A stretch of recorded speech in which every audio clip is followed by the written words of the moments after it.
Dans la série Autres exercices, en vue de préparer la reprise du sommatif, je vous ai fourni 3 entreprises, 3 exemples. Donc, je vais ceci le corriger de la ferme A. Donc, les intérêts à court terme, je vous les donne, c'est 10 500. Le taux d'épargne du marché il est le même pour tous les exercices, c'est le taux d'épargne du marché actuel qui est à 1,12 %. Je vous donne les résultats de l'analyse de groupe régional pour les entreprises laitières de 2019. Donc, vous avez le rendement de l'avoir. Petit rappel, c'est la rentabilité financière. La rentabilité économique, la rentabilité des actifs. Il faut être habitué aux différents termes. Ça revient souvent, dépendamment de la référence que vous utilisez. Et le taux moyen d'intérêt payé sur les emprunts. Vous avez le groupe de tête et le groupe moyen. Si je vous donne ça, c'est uniquement parce que c'est des éléments à laquelle vous allez pouvoir vous comparer. Donc, vous avez le bilan dans lequel ce que vous allez utiliser, c'est les exigibles sur emprunt, qui sont les versements en capital. Ensuite, vous allez avoir besoin des capitaux propres et du total des actifs pour calculer vos ratios de rentabilité.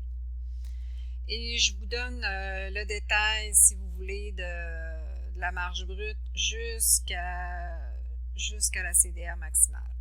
Donc, pour une marge brute de 152 000, les amortissements de 82 000, bénéfices d'exploitation de 70 000, un retrait d'exploitant de 52 000. Si vous soustrayez tout ça, amortissement et retrait des exploitants de la marge brute, ça vous donne la CDR optimale qui est 18 000. Donc, se souvenir que le 18 000 permet de faire le remboursement des annuités. Et si j'enlève à ça les intérêts, j'obtiens le bénéfice net. La CDR maximale, c'est uniquement la marge brute duquel j'ai soustrait le retrait des exploitants, donc le coût de vie. Ça me donne 100 000.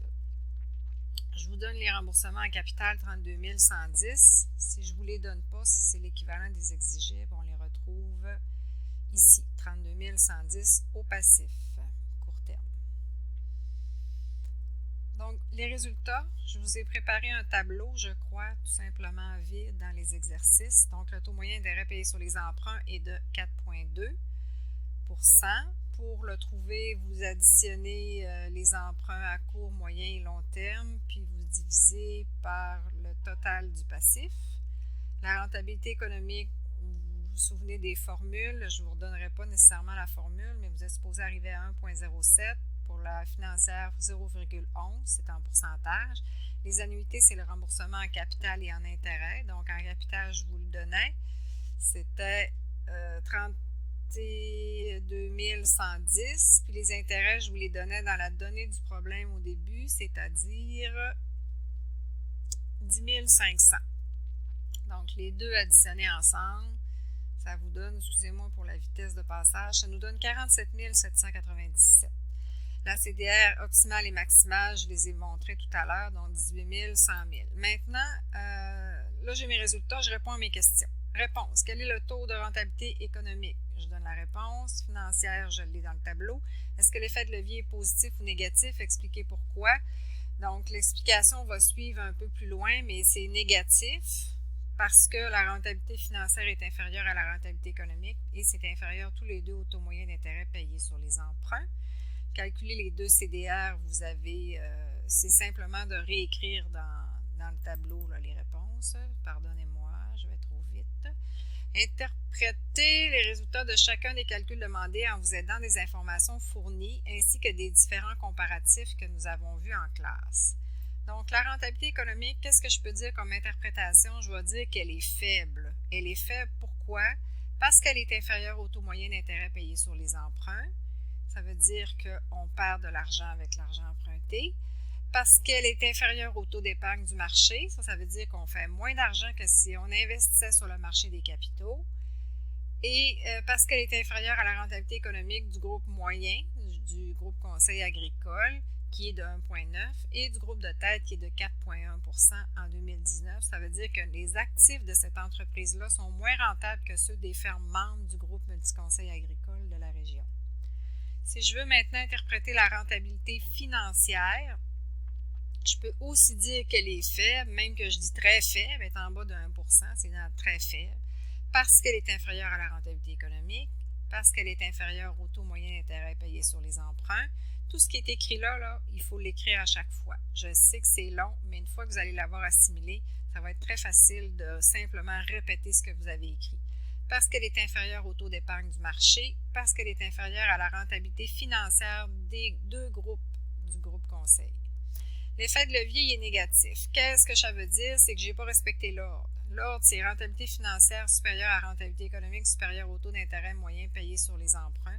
Donc, ce n'est pas le cas parce que ma financière est inférieure à mon économique, puis les deux sont inférieurs au taux d'intérêt moyen payé sur les emprunts. Donc, je n'ai pas respecté cette séquence-là. Les CDR, l'interprétation de la CDR. Donc, l'optimale est à 18 000, la maximale est à 100 000. Les annuités sont de 45 000. Donc, il faut se souvenir que la capacité de remboursement, ça dit combien il reste d'argent pour rembourser les annuités. Présentement, le 18 000 ne permet pas de rembourser le 45 000. Donc, dans ce cas-là, on n'est pas en situation de CDR optimale. On n'est pas dans la situation optimale, dans la meilleure situation. Donc, on transfère à la CDR maximale. Rappelez-vous que dans la maximale, le coût de vie est couvert, mais pas la valeur des amortissements. Donc, on est capable de couvrir les annuités. On a 100 000 pour couvrir 45 000, mais on n'est pas capable de couvrir l'ensemble des amortissements. Il va rester 52 000 après avoir payé les annuités pour couvrir 82 000 d'amortissements. Donc, ça veut dire qu'on a une partie des amortissements qui sont couverts, puis les amortissements, il faut se souvenir que ça sert à faire face aux imprévus, ça sert à réinvestir, à renouveler les actifs quand ils ont besoin d'être renouvelés. Donc, à ce moment-là, on va avoir un petit coussin, mais pas le montant total qu'on aurait dû avoir normalement. Donc, on est dans la situation de capacité de remboursement maximale. 6. Faire une synthèse ou un constat de vos interprétations en 2-3 points très courts. Donc, si je voulais faire une synthèse, je dirais il y a un problème de rentabilité parce que mes deux rentabilités sont faibles, donc économique faible et financière très faible. J'ai un effet de levier qui est négatif. Je peux répéter, je perds de l'argent avec l'argent que j'emprunte parce que j'emprunte un taux plus élevé que ce que mon entreprise me rapporte. Et je suis en situation de capacité de remboursement maximale et je n'ai pas un coussin suffisant pour couvrir l'ensemble des amortissements. Proposer des pistes de solutions, écoutez, c'est sans fin les pistes. J'en ai mis, c'est celles que vous aviez déjà vues, j'en ai peut-être ajouté. Faire une analyse technico-économique pour trouver où sont les faiblesses. Donc, on a vu un petit peu un aperçu quand on a fait le point mort et quand on a regardé les résultats de l'analyse de groupe. Il y a une foule de critères, que ce soit sur la main-d'œuvre, que ce soit sur l'efficacité, que ce soit sur les immobilisations par unité de production. Il y a plein de critères technico-économiques qui peuvent nous dire est-ce que je suis efficace ou non, c'est où qui est ma faiblesse. Donc, c'est pour ça que, comme piste de solution, vous pouvez toujours mettre ça quand il y a des problèmes. Faire une analyse pour trouver où sont les faiblesses. Vous allez voir, on a un autre exemple où il n'y a pas nécessairement de faiblesse, où tout est beau.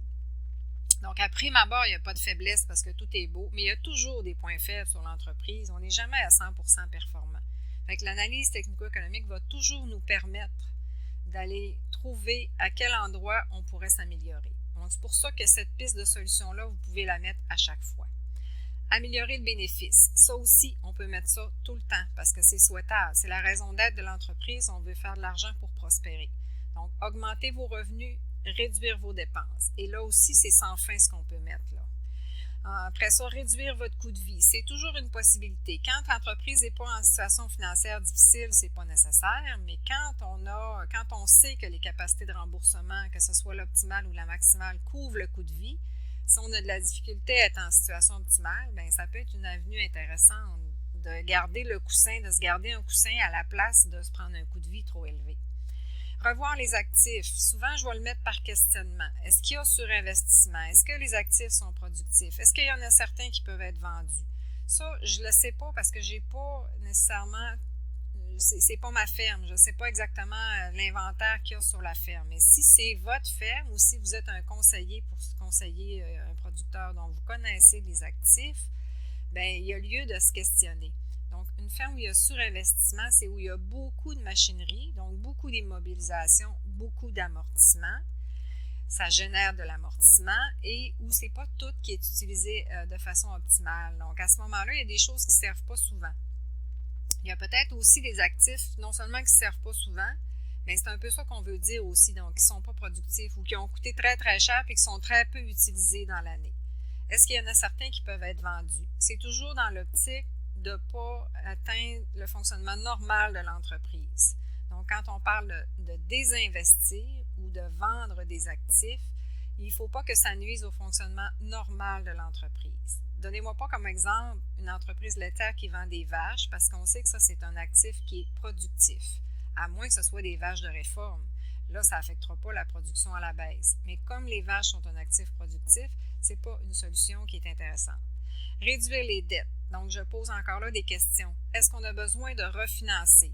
On a besoin de refinancer quand on met des actifs de longue durée sur la marge de crédit. C'est assez fréquent même en agriculture. Donc, on a déjà beaucoup de prêts à long terme. On va s'acheter une machinerie qui vaut pour 10 ans, qui a une durée de vie utile de 10 ans, puis on va la mettre sur la marge de crédit. Donc, ce n'est pas une bonne stratégie parce qu'on va payer, la marge de crédit, elle a des taux d'intérêt qui sont très élevés. Donc, quand on veut réduire les dettes de l'entreprise, il faut d'abord aller voir c'est quoi qu'il y a sur les prêts. Est-ce qu'il y a des éléments qui sont de longue durée qu'on a financés sur une trop courte période? Quand on finance un tracteur sur 1 an au lieu de le financer sur 10 ans, bien, vous vous doutez bien que les versements sur 1 an sont faramineux, sont très élevés. Donc, c'est pour ça que ça augmente considérablement l'endettement de l'entreprise. Fait que voilà pour l'exercice La ferme A.